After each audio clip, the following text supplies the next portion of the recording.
তাদের আব্বা ইউনুসই বড় নাস্তিক, যে ইউনুস মুসলমান ছিলেন না। একজন মীর শাহ আলমই পারে বিএনপিকে ধ্বংস করে দিতে। 5ই আগস্টের পর থেকে আমরা দেখছি যে দেদারসে মাজারে হামলা করা হচ্ছে। তৌহিদি জঙ্গিগুলো মাজারে হামলা করে, তাদের টার্গেট কি থাকে? তাদের টার্গেটই হলো দান বাক্সগুলো। কারণ বিভিন্ন মাজারে মানুষ ভালোবেসে সেখানে টাকা পয়সা সম্পদ তারা দান করে। ওই দান বাক্সগুলো ছিনতাই করার জন্যই কিন্তু তৌহিদি জঙ্গিগুলা মাজারগুলোতে ভাঙচুর করেছে, লুটপাট করেছে। আমরা দেখেছি অনেক মানুষকে তারা মেরেও ফেলেছে। শামীম সাহেবকে তারা মাজারের ভিতরে কুপিয়ে কুপিয়ে মেরে ফেলেছে, আগুন লাগিয়ে দিয়েছে। এরপরে যখন এই সিলেটে ঘটনাটা, যে ডিসি সাহেবকে যে এই বিষয়ে দেখেন, ডিসি সাহেবের কি অপরাধ ছিল? তিনি তো এত বছরের একটা পুরানা জিনিস মানুষের সামনে নিয়ে এসেছিল, কিন্তু এটা সহ্য করতে পারেনি তো। কারণ ওই 3 দিনে লক্ষ লক্ষ টাকা যেখানে জমা হয়, ওই বাক্সটার হিসাব যদি জনগণ না জানতে পারতো, তাহলে তো তৌহিদি জঙ্গিগুলো ওই বাক্সটা ছিনতাই করতে পারতো, দখল করতে পারতো, নিয়ে যেতে পারতো। আর ডিসি সাহেব যখন সত্য উদ্ঘাটন করে দিলেন, তখন তিনি সবার শত্রু হয়ে গেলেন। মীর শাহ আলম করছেন, আবার বগুড়া সিরাজগঞ্জে রেল লাইন করছেন নিজের ইচ্ছা মতো, সেটা প্রধানমন্ত্রী বাতিলও করে দিচ্ছেন। এই যে একজন প্রতিমন্ত্রী নিজের খেয়াল খুশি মতো কাজ করছেন, এটাকে কিভাবে দেখেন? মীর শাহ আলম একটা মিরাক্কেল কাজ করে ফেলেছেন। তিনি তার দুই ছেলের নামে মীর দিগন্ত ইউনিয়নের নাম করছেন। তিনি তার লন্ডন প্রবাসী ভাতিজির নামেও স্বর্ণগ্রাম ইউনিয়ন করছেন। তিনি তার বংশের নামেও মীরবাড়ি বংশের ইউনিয়ন করছেন। এই যে নিজের নামে তিনি ইউনিয়ন করে বেড়াচ্ছেন, নিজের নামে সব করছেন। তারপরে তিনি তার নিজের ইউনিয়নে কত কোটি কোটি টাকা বরাদ্দ দিচ্ছেন। 100টা উপজেলা জিরো, কোনো বরাদ্দ নাই। নিজের উপজেলাতেই যত সব লুটপাট। এই যে মীর সাহেব এই যে লুটপাটের ধান্দা খুলে বসেছেন, তারেক সাহেব শুধু কি বলেছেন, নাম পরিবর্তন করতে হবে, কিন্তু উচিত ছিল দেনেন্দারে মীর সাহেবকে শাস্তি দেয়া। আমরা ইতিহাসে মীর জাফরের নাম কি শুনি নাই? ওই মীর জাফরের মতো মীর শাহ আলম তারেক সাহেবের বন্ধু। এই একজন মীর শাহ আলম থাকলেই হয়, একজন মীর শাহ আলমই পারে বিএনপিকে ধ্বংস করে দিতে, দেশকে ধ্বংস করে দিতে। কোটি কোটি লাগে না। অতএব আমরা বলবো, এই যে মীর শাহ আলম যে মিরাক্কেল কাজ করেছে, তার উপযুক্ত শাস্তি হোক। জনগণের টাকা এভাবে সে প্যান্টের পকেটে ঢুকাতে পারবে না। নারায়ণগঞ্জের এমপি পুত্র, তিনি আসলে রেলের যে ফ্লাইওভার তার নিচের মাটি বিক্রি করে খেয়েছেন এবং তাকে নিয়ে আসা হয় ডিবিতে, পরে মুসলিকা নিয়ে তিনি চলে যায়। দেখেন, প্রত্যেক বাড়িতে আমরা কি দেখেছি? 5ই আগস্টের আগে দেখেছি স্বৈরাচার বলে 17 বছরের একটা দলকে তারা নামিয়েছে। কিন্তু পরবর্তীতে তারা এই স্বৈরাচারের টাকা পয়সা সম্পদ কিন্তু লুটপাট করে খেয়েছে। কিন্তু স্বৈরাচার তো আমরা ইউনূস সরকারের সময়ও দেখেছি, স্বৈরাচার আমরা এখনও দেখছি।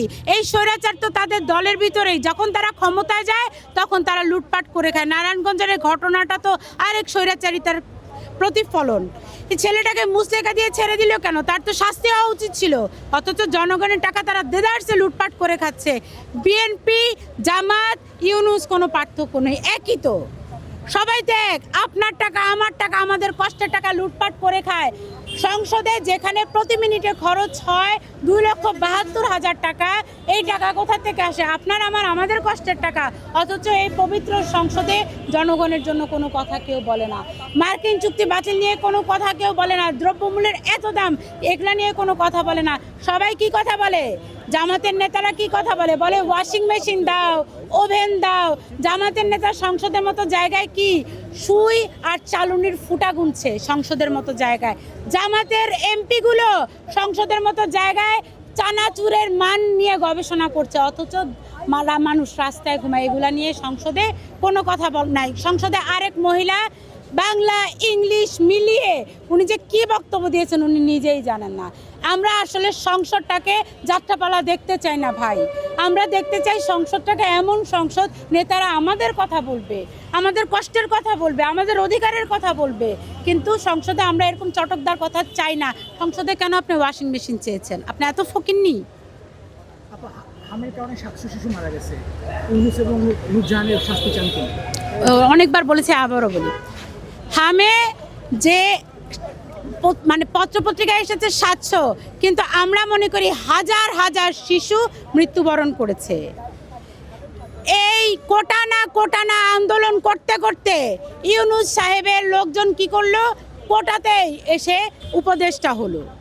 বান্ধবী কোটায় নূরজাহান বেগমকে ইউনূস সাহেব বসিয়েছিলেন। ওই নূরজাহানের কি যোগ্যতা ছিল? তিনি তো একজন ব্যাংকার ছিলেন, অথচ তাকে স্বাস্থ্য খাতে উপদেষ্টা বানিয়ে দেওয়া হয়েছিল। এই নূরজাহান গিয়ে 18 মাস বগলের তলায় হাত দিয়ে বসেছিলেন আর নিজের ঘরবাড়ি বানিয়েছেন, অথচ হামে বাচ্চাদের জন্য টিকা আনতে হবে, ভিটামিন আনতে হবে, কোনো খবর ছিল না। অন্তর্বর্তীকালীন সরকার বাচ্চাদের কথা ভাবেই নেই, মানুষের স্বাস্থ্যের কথা ভাবেই নেই। তার পরিপ্রেক্ষিতে এত এত বাচ্চা মারা গিয়েছে এবং আমরা দেখেছি যে থানা থেকে মানুষদেরকে, বাবা মাদেরকে জেলা থেকে বিভাগ থেকে ঢাকায় পাঠিয়ে দিয়েছে। কোনো চিকিৎসা ব্যবস্থা কোথাও নাই। বাবা মারা কোলের ভিতর বাচ্চাদেরকে নিয়ে হাসপাতাল থেকে হাসপাতাল দৌড়াদৌড়ি করেছে আইসিইউর প্রত্যাশায়। হাসপাতালে কারেন্ট ছিল না, মারা গিয়েছে। তাদের জন্য মাগফিরাত কামনা করি, কিন্তু যারা অসুস্থ তাদের সাথে তো তাদের পরিবারও অসুস্থ হয়ে যাচ্ছে। কিন্তু ইউনূস সরকারের বিরুদ্ধে, ইউনূসের বিরুদ্ধে মামলা করতে গিয়েছিল একজন, সেই মামলা নেয়নি থানায়। কেন মামলা থানায় নেয়নি? কারণ ইউনূস এখনও বাংলাদেশের ক্ষমতায় আছে, লিখিত না সেটা। কারণ তার করে যাওয়া মার্কিনী চুক্তি এখনও বাতিল করার জন্য বিএনপি কোনো শব্দ তুলেনি। বিএনপির নেতারা তো গেছে মালয়েশিয়ায়, কিন্তু এই মার্কিনী চুক্তি এই মালয়েশিয়ায় প্রত্যাখ্যান করেছে। কারণ এই মার্কিনী চুক্তি যে রিসিপ্রোকাল ট্যারিফ, এই রিসিপ্রোকাল ট্যারিফ আমেরিকার সুপ্রিম কোর্ট থেকে অবৈধ ঘোষণা করার পর মালয়েশিয়া বাতিল করে দিয়েছে। কিন্তু আমরা এখনও পর্যন্ত সেই মার্কিন চুক্তির মধ্যে খাবি খাচ্ছি, যেই মার্কিন চুক্তি আপনাকে ধ্বংস করবে, আমাকে ধ্বংস করবে, আমার কৃষক ভাই ধ্বংস করবে, শ্রমিক ভাই ধ্বংস করবে, বেকারত্ব বাড়বে, শুয়োরের মাংস খাওয়াবে আমাদেরকে। সেই চুক্তি করে দিয়ে গেছে ইউনূস। যে ইউনূস মুসলমান ছিলেন না, তিনি তার প্রথম স্ত্রীকে বিয়ে করতে গিয়ে খ্রিস্টান ধর্ম গ্রহণ করেছিলেন, এরপরে মুসলমান ধর্মে তিনি ফিরেছেন, এমন কোনো নজির নেই। আপনারা বলেন অমুক নাস্তিক তমুক নাস্তিক, তথাকথিত দাড়িওয়ালা টুপিওয়ালারা বলে অমুকে নাস্তিক তমুকে নাস্তিক, কী অবস্থা! অথচ তারা যাকে আব্বা মানে তাদের আব্বা ইউনূসই বড় নাস্তিক। ওই নাস্তিক আমার বাংলাদেশটাকে আমেরিকার কাছে বিক্রি করে দিচ্ছে, আর পাশের দেশ ভারত থেকে শুভেন্দু দাদা আমাদেরকে চোখ রাঙানি দিচ্ছে, বলে বাংলাদেশ দখল করে ফেলবে। অতএব শুভেন্দু দাদাকে বলবো, ভারত নিয়েই ভাবেন, ভারত নিয়েই থাকেন। আমাদের 1971 সালে ভারত আমাদেরকে সহযোগিতা করেছিল, এই জন্য বাংলাদেশ কৃতজ্ঞ। কিন্তু বাংলাদেশ দালালি করতে আসে নাই। বাংলাদেশ ভারতের দাবিদারি করে না, দালালি করে না। বাংলাদেশ আরেকটা পাকিস্তান বানাবেন, বাংলাদেশকে সুযোগ নাই। মামুনুল সাহেব বাংলাদেশকে আফগানিস্তান বানাতে চাচ্ছেন, সুযোগ নাই। ইউনূস সাহেব বাংলাদেশকে আমেরিকা বানাতে চাচ্ছেন, সুযোগ নাই। ভাই, বাংলাদেশের জনগণ প্রয়োজনে আবার যুদ্ধ করবে।